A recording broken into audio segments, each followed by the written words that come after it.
উস্তাদ এবার বলেন গাজালি দাও, প্রথম দিন দেরি করেছো, আধা ঘন্টা কিছু বলি নাই, আজকে আবার দেরি করেছো 1 ঘন্টা। যাও যাও, তোমার ক্লাসে জায়গা নাই, বাইরে দাঁড়াও। বাইরে দাঁড়াইয়া দাঁড়াইয়া সবক ধরো।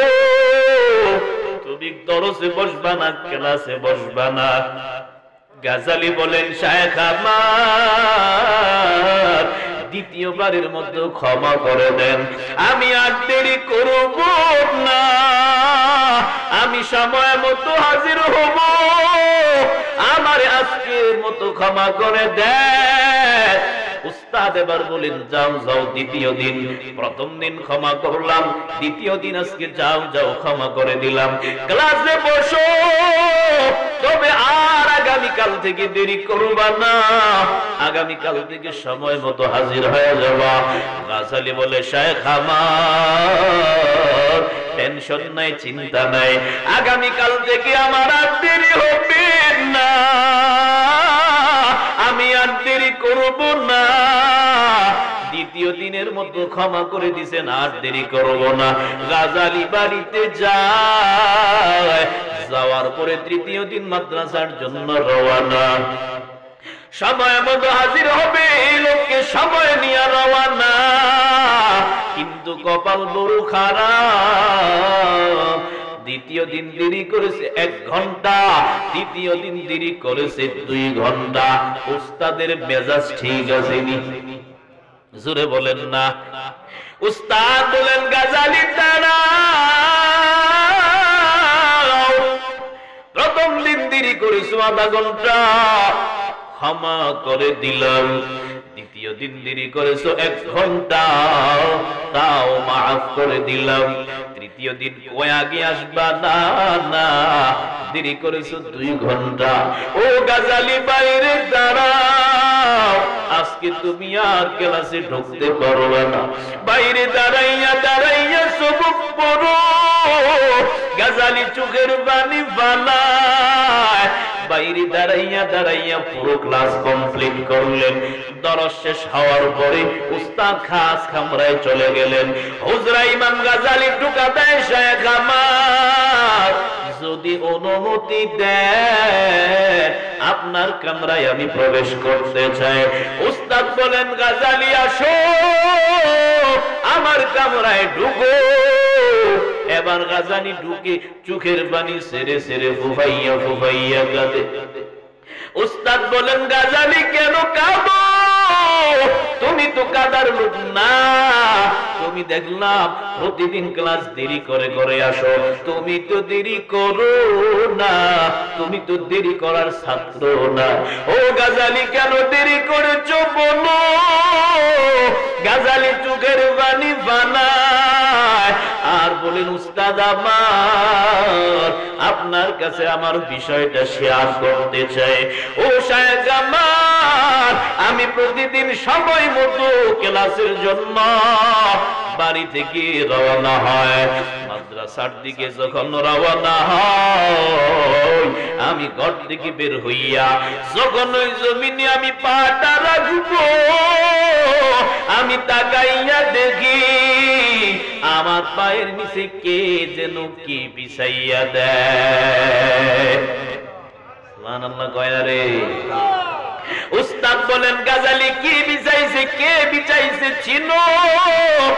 কয় না না, মানুষ নাকি অন্য কিছু তাও আমি বুঝি নাই, কি ছিল আমি তাও ধরতে পারি নাই, তবে এতটুকু জানলাম, এতটুকু আমি গালেবান বলতে পারি আমার পায়ের নিচে কে যেন কি বিছায়া দেয়।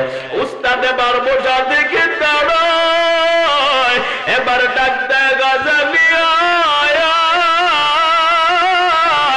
এতদিন পর্যন্ত দরস দিলাম, আজ পর্যন্ত কারো জবানে এমন কথা শুনি নাই। ও গাজালি তুমি যা দেখেছো সত্যি দেখেছ, এটা আর কিছু না, আমার মালিকের নূরের তৈরি ফেরেশতারা তোমার পায়ের নিচে নূরের ফল বিছায়া দিছে। ইলমেরা এজাজ করতেন খালকেরা দাদম জবাবে বা সওয়াব হক না দারা দুস্তে খালকা জারেরা নিস্তে ই খাসলত একে দিনদারেরা। মাদ্রাসার তালিবুল ইলম ছাত্রদের দাম আছে না নাই? আরো জোরে বলেন না। তাদের কেমন নাম জানো? যারা কোরআন অধ্যয়ন করার জন্য শিকার জন্য বের হয়। মদিনার নবী বলেন প্রতিমধ্যে যদি কোনো বান্দা ইন্তেকাল করে আল্লাহ তার শাহাদাতের মর্যাদা দিয়ে দিবে। কেউ নিয়ত করেছে শিখার জন্য শিখতে পারে না, যারা পড়তে পারে কিয়ামতের ময়দানে আল্লাহ তাদের সাথে হাসর নাসর করায় দিবেন। এই জন্য বাবা আগে কোরআন ওয়ালা হও, আগে নিজে কোরআনটাকে পড়ো। মদিনার নবী বলেন কেউ পড়লো প্রতিটা হরফে একটা করে নেকি, যা 10টা নেকির সমান। তুমি বলতে পারো হুজুর আমি পড়তে পারি না, আমি তো পড়াশোনা জানি না। নবী তাও বলে দিয়েছেন ও উম্মাহ পড়তে পারো না অসুবিধা নাই, যে পড়তে পারি তার কাছে বসে বসে শ্রবণ করো। পড়নেওয়ালা যে সওয়াব, শ্রবণ করনেওয়ালাকে আমার আল্লাহ একই পরিমাণ সওয়াব দিয়ে দিবে।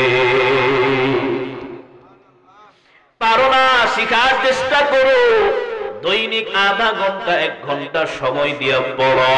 মুসলমানের ঘরের সন্তান তুমি কোরআন পড়তে পারো না, তুমি আজকে ইংলিশ অনর্গল বলতে পারো, এটা গর্বের বিষয় না। বাংলা পড়তে পারো, এটা গর্বের বিষয় না। কোরআন যদি না পারো রে বাবা, তোমার মতো হতভাগা কেউ নাই।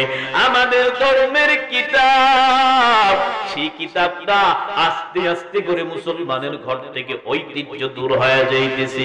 আগে মা বোনেরা, আগে ছোট ছোট বাচ্চারা কোরআনটা ফজরের পরে বুকে নিয়ে মক্তবে যাইতো।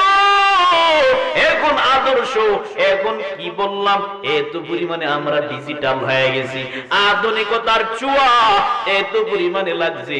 মুসলমানের ঘরের সন্তান ফজরের সময় ঘুম থেকে উঠে, তবে মাদ্রাসায় মক্তবে কোরআন পড়ার জন্য না, মুসলমানের সন্তানটা ভোর রাতে ঘুম থেকে উঠে কেজিতে যাওয়ার জন্য। ঠিক নেই? হ্যাঁ হুজুর পয়লা বলছেন কেজির বিরুদ্ধে। না রে বাবা না, তুমি স্কুলে পড়ো পড়ো, কলেজে পড়ো পড়ো, ভার্সিটিতে পড়ো পড়ো, ইসলাম মানা করে না। ব্যবসা করো, চাকরি করো করো, ইসলাম তোমার নিষেধ করে না। ওখানে থেকেও তো আমার নবীর আদর্শের মালাটা গলায় লাগানো যায়, ঠিক কিনা? আরো জোরে বলেন ঠিক কিনা? तुम स्कूल में कॉलेज में पढ़ो कुछ नहीं नुकसान, तुम स्कूल में कॉलेज में पढ़ो कुछ नहीं नुकसान, इस्लाम की तमाम हुदूद जब करो फरमान, इस्लाम की तमाम हुदूद जब करो फरमान, स्कूल में पढ़ कर जब कुरान भूल गया, कॉलेज में पढ़ कर जब कुरान छूट दिया, अफसोस आज़ाब ठिकाना है हाविया, अफसोस आज़ाब ठिकाना है हाविया। এরে যুবক এলাকার মুসলমান, তুমি স্কুলে পড়ো পড়ো, কলেজে পড়ো পড়ো, ব্যবসা করো চাকরি করো, যেখানেই থাকো থাকো না কেন, আমার আপত্তি নাই। তবে নবীর সুন্নতের মালাটা গলায় লাগাও। তোমার মতো কত বান্দা স্কুলে পড়ে, কলেজে পড়ে, কৃষি কাজ করে, আযান দিলে জমিনে গামছা ভিজাইয়া নামাজে দাঁড়ায়। কত ব্যবসায়ী ভাই আছে, কত ড্রাইভার ভাই আছে, আযান দিলে নামাজে যায়। তোমার মতো কত বান্দা দুনিয়ার লাইনে কাজ করে, দ্বীনের পথেও চলে। তুমি কেন পারবা না? আল্লাহ যদি বলে আমার বান্দা পারলো, তুমি কেন পারলা না রে যুবক? আমার মালিকের দরবারে কি জবাব দিবা? জবাব দেওয়ার কোন রাস্তা নাই, জবাব দেওয়ার কোন পথ নাই। এই জন্য বাবা এই বরকতপূর্ণ মজলিসটাকে জীবনের শেষ মজলিস মনে করে আমার মালিকের দরবারে চোখের পানি ফেলো।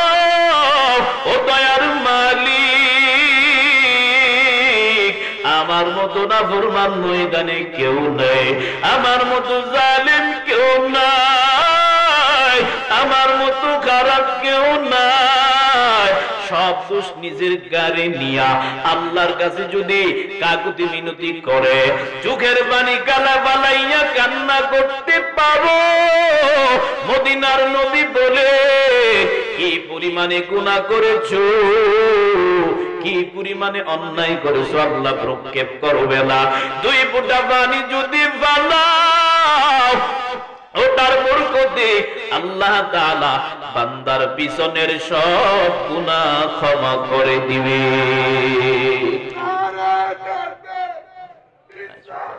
या इलाही मुझसे मुझको दूर कर, ताकि देखो मुझ में तुझको एक नजर। या इलाही तू मेरा माबूद है, या इलाही तू मेरा माशूक है। আমগো তো আমল নিয়ে কোনো প্রতিযোগিতা নাই, সম্পদ নিয়া দুনিয়া নিয়া দুনিয়া দুনিয়া, আমার দুনিয়া লাগবে, পেটের ক্ষুধা নিবারণ হয়ে গেল, চোখের ক্ষুধা নিবারণ হয় না। আল্লাহ যে কেন দুনিয়ায় পাঠাইছে ওই মাকসাদ আল্লাহ থাকলেও আমরা সব ভুলে গেছি। না রে বাবা না, জান্নাত নিয়ে একে অপরে প্রতিযোগিতা লাগো না, আমরা সেই দিকে নাই। আমগো প্রতিযোগিতা আমি কার থেকে তার থেকে বেশি পরিমাণে ধন সম্পদওয়ালা কেমনে হব, তার বাড়ি একটা আমি কিভাবে দুইটা বানাবো। কেউ 100 গাড়ি চালায়, সে চিন্তা করে আরেকজনে বলে আমি 100 না, আমি একটা এসকরোলা নিয়ে চলবো। এভাবে স্বপ্ন মানুষের বড়, সব স্বপ্ন দুনিয়া নিয়া, যত স্বপ্ন আছে সব দুনিয়া নিয়া প্রতিযোগিতা। ওরে আল্লাহর গোলাম, মনটাকে আবার বুকে হাত দিয়া কি একবারও বলতে পারবা পাশের বাড়ির মুসল্লিটা 2 রাকাত তাহাজ্জুদ নামাজ পড়েছে, আমি 2 রাকাত পড়ব না 10 রাকাত পড়ব। ও একবার নামাজ পড়েছে 5 বেলা, আমি আরো বেশি বাড়াইয়া নফল পড়ব। এমন প্রতিযোগিতা কি ভিতরে কোনোদিন জাগছেনি? যদি বলেন জাগছে? যদি জাগে, তুমি আল্লাহর প্রিয় গোলাম। আর যদি না জাগে, তুমি বাবা তোমার কলবটা, আমার কলবটা শেষ হয়ে গেছে। সাহাবায়ে কেরাম তোমার আমার মতো মানুষ ছিল, তারাও দুনিয়াতে বসবাস করছে, তোমার আমার মতো সংসার তারাও করছে, তাদেরও বিবি ছিল, বউ বাচ্চা, মা বাবা, সংসার সব ছিল, কিন্তু তারপরে আমার মালিকরে ভুলে নাই, তারপরে আমার আল্লাহরে ভুলে নাই। দিনের বেলা কাজ করত, মাঝে মাঝে ঘুমের ঘরে, রাত্রি ভোর রাতে উঠি আমার মালিকের দরবারে, ও দয়ার মালিক, আয় আল্লাহ এত পরিমাণে দুনিয়া আমার লাগবে না যেটা আবার জান্নাতটারে ধ্বংস করে দিবে। আয় আল্লাহ দুনিয়া চাই না, আয় আল্লাহ আমার দুনিয়ার দরকার নাই, আয় আল্লাহ আপনি আমারে জান্নাত দিয়েন। দুনিয়ায় কোনো জায়গায় শান্তি নাই, একমাত্র মালিকের জান্নাতে শান্তির অভাব নাই, ঠিক কিনা? এই জন্য আগে আমলের প্রতিযোগিতা লেগে জান্নাত হাসিল করো। জান্নাত যদি হাসিল করতে পারো, মা তাশতাহি আনফুসুকুম, এমন কোন জিনিস নাই, এমন কোন বস্তু নাই যেটা জান্নাতে নাই, ঠিক কিনা? সন্দেহ আছে নাকি? জান্নাতে সবকিছু আছে না? জোরে বলেন না, আছে না নাই? মা তাশতাহি আনফুসুকুম, যা চাইবা চাইতে দেরি, সামনে হাজির হতে দেরি হবে না।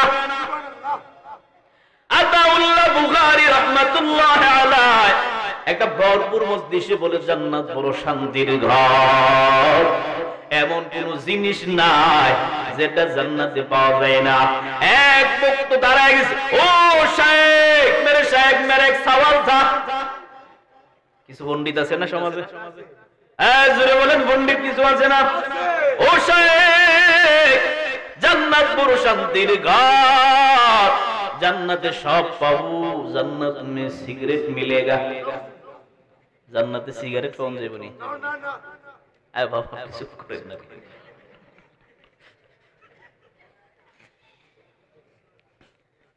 বলতেছে শায়েখ আমার, সব পাবো ঠিক আছে, সিগারেট পাবনি। আমগো বাম গঙ্গালীদের একটু আছে না এরকম অভ্যাস? জান্নাতি সিগারেট যদিও পাও, আগুনের জন্য জাহান্নামে যাওয়া লাগবে। আগুন ছাড়া কি খাওয়ান যাবনি? এটা কি সাবায়া যাওয়ার জিনিস? জান্নাত বড় শান্তির ঘর, ওই জান্নাতটাকে হাসিল করো, ওই জান্নাত নিয়ে আমলের প্রতিযোগিতা করো। সংক্ষেপে শেষ করবো বাবা, বিরক্ত হবেন না। অল্প সময়ের ব্যবধানে ওমরে ফারুক রাদিয়াল্লাহু তাআলা আনহু, ইসলামের দ্বিতীয় খলিফা। প্রথম খলিফার নামটা সবাই বলেন। প্রথম খলিফার নাম কি? কেউ জানেন? কেউ জানেন? হ্যাঁ জোরে বলেন না। প্রথম খলিফার নাম কি? আবু বকর। ওমর ফারুক একদিন বলেন, আবু বকর সব জায়গায় আমলের দিক দিয়ে আমার থেকে আগায় গেছে, আমি এমন একটা প্রতিযোগিতা করব, এমন একটা আমল করব যেটা আবু বকর করতে পারে নাই, আমি আমলের লাইনে আগায় যাব। এই লোককে ওমর ফারুক একদিন ফজর পরে সকালবেলা পাহাড়ের চিকন একটা রাস্তা দিয়ে গিরিপথ দিয়া রওয়ানা, বহুদূর যায়। যাওয়ার পরে দেখি অল্প কিছু বাড়ি ঘর দেখা যায়।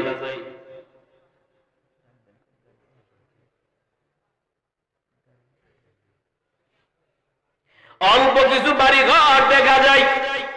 ওমর গেলেন, দেখি এখানে কোনো আমল পাওয়া যায় কিনা। খুঁজতে খুঁজতে দেখে একটা মহিলা এখানে বিধবা, স্বামী নাই, ছেলে মেয়ে কেউ নাই। ওমর বলেন, আমলের লাইন পেয়ে গেলাম।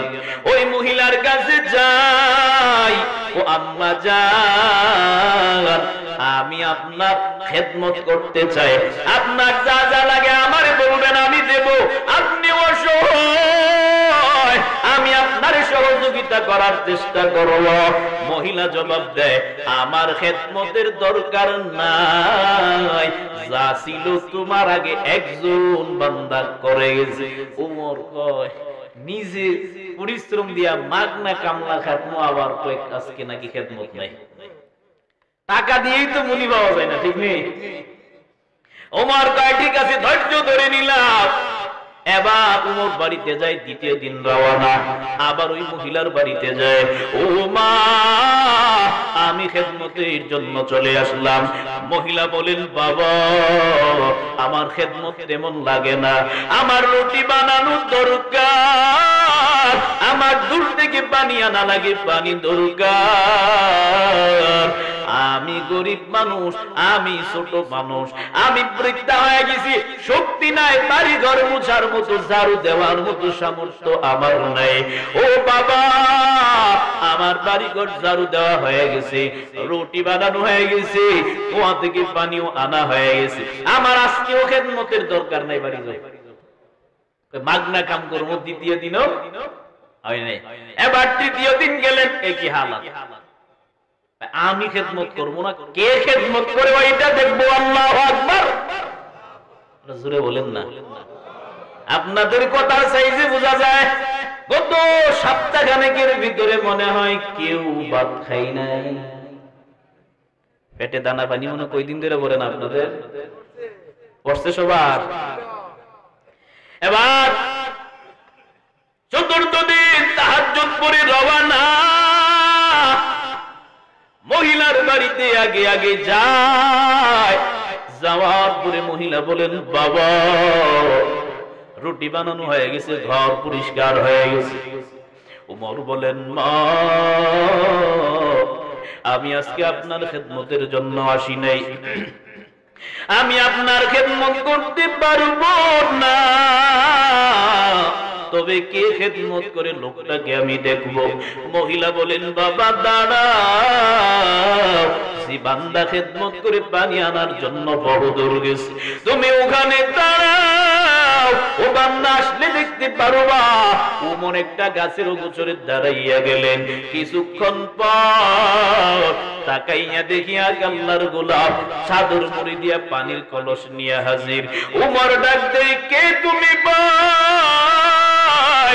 ওই মহিলারই গিরি একটা পথ দিয়া অসহায় মহিলাকে তুমি নুসরত করো।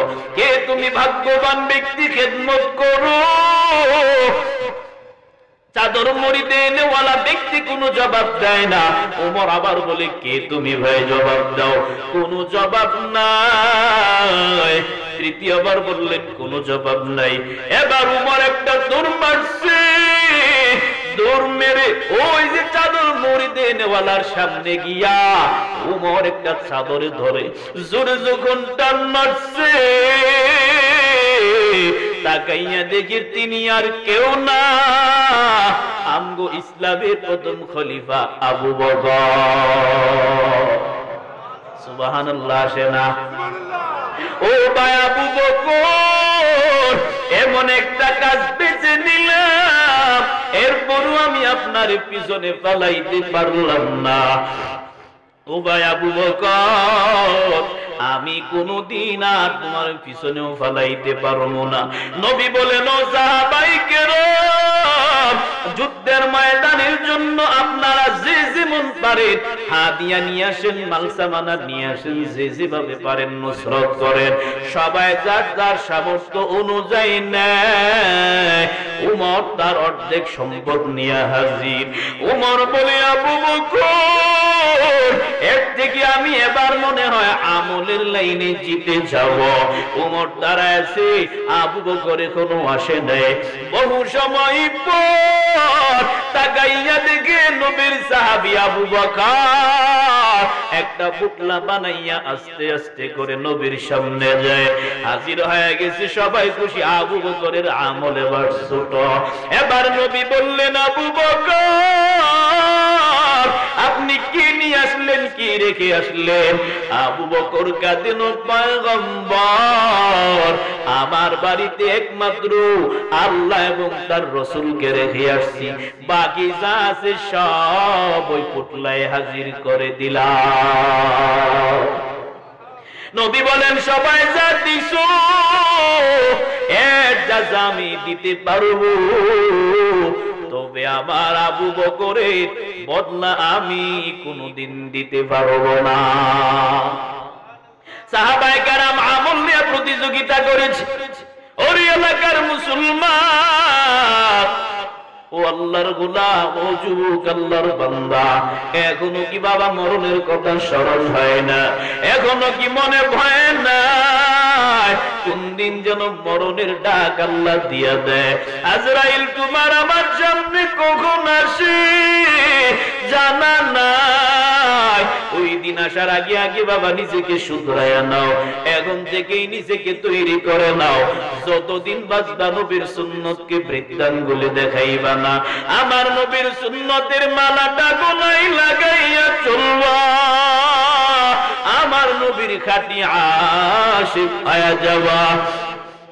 খাঁটি সুন্নি মহাসুন্নি আশিকে রাসূলুল্লাহ হইয়া কবরে যাবা না। এমন আবার সুন্নি হইও না যে সুন্নিতে শুধু সিন্নি আর সিন্নি ছাড়া কিছু না। আসেনি বহুত আল্লাহর বান্দা, এমন সুন্নি আছে না নাই? তাবারও বলা সুন্নিরা আছে না? ওদেরকে কোনো আন্দোলনে পাওয়া যায় না, ওদেরকে কোনো কি বলবো দ্বীনি লাইনে আমাদের রাসূলকে কেউ গালি দিছে, কোরআন রে কেউ কটূক্তি করছে, মাদ্রাসার বিরুদ্ধে কথা বলছে, ওরা রাস্তায় নাই। যখন কেউ যখনই 12 রবিউল আউয়াল আসে বা মুহররমের 10 তারিখ আসে, ব্যাগের অভাব পড়ে না, খিচুড়ির অভাব নাই, লাইন দুইরা দুইরা কই থেকে যে বেরোয় আল্লাহ জানে। সারা বছর কোনো খোঁজ খবর নাই, সারা বছর কোনো খোঁজ খবর নাই, একদিনে ভালোবাসা দেখায় উল্টাইলে দিছে। রাসূলের ভালোবাসা একদিন নাকি মরণ পর্যন্ত। আর কয় ওয়াহাবীরা নবীর মিলাদে খুশি না। আমরা মিলাদে খুশি, তবে একদিন না, রাসূলের মিলাদে আমরা খুশি মরণ পর্যন্ত। আমরা একেবারে মরণ পর্যন্ত রাসূলের মিলাদ পালন করো, আবার ওই একটারে কইতে যেন আনে ওইটারে সাজায় সুজায় ঘোরা দিয়ে নেয়। রাসূলের মিলাদে ওরে সাজাও কেন? এই সমস্ত বেদাতি ভণ্ড মাজার পূজারীরা আমাদের যুব সমাজের বাংলাদেশের ঈমান ও আমল ধ্বংস করতেছে, ঠিক কিনা? ওরা যতদিন বাংলার জমিনে সংশোধন না হবে, মুসলমানের ভিতরে ঐক্য আসবে। আর মাজার পূজারী তোমরা কি বুঝা যে মুরিদও আমি বুঝি না। একটা মানুষের যদি এই হুজুর এখানে বসা আছে, হুজুর কি বলতে হবে মাইক দিয়ে আমি মহাসুন্নি বলতে হবে? জোরে বলেন বলতে হবে?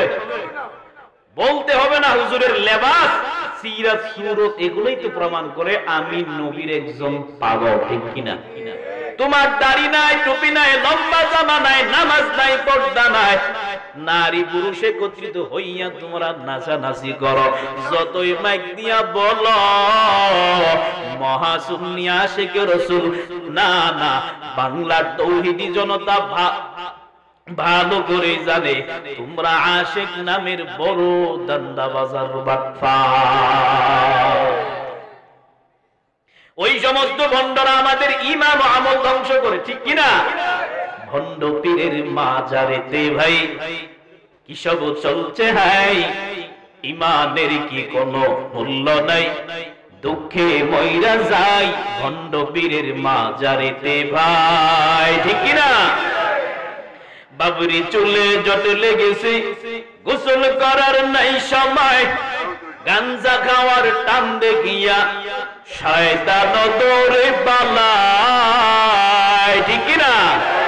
বাবরি চুলে জট লেগেছে, গোসল করার নাই সময়, গাঞ্জা খাওয়ার টান দেখিয়া শয়তান দৌড়ে পালায়, এমন জোরে টানে কলকি টানতে টানতে জ্ঞান হারায়, ঠিক কিনা? ওরুশাইলে বাবার নামে শিরিনি রাতে আর বিলাই, কলা পাতা দেই বিছায়া তাতে বসে খাই সবাই। এত ব্যস্ত প্লেট নেওয়ার সময় পাই না, ডিঙ্গি নৌকাতেও খায়। আবার এক হুজুরে দেখলাম পুকুরে গোসল করে, আর বলে বাবার বরকতি ফগু।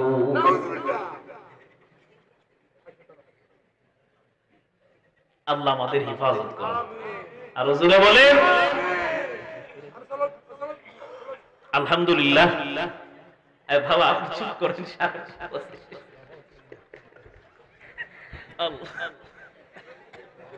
ভাইরা আমার, হুজুর সালিম ভাই মোনাজাত হুজুরে কইরা দিবেন, আমি শেষ করে কোনো বিদায় না। বাবা আমি বলি, বিষয়টা বলি না, না আরিয়া নাই ভাই, সময়টা শুনিয়ে নেন, আমার সাহিত্য হইতো বহুদূরে।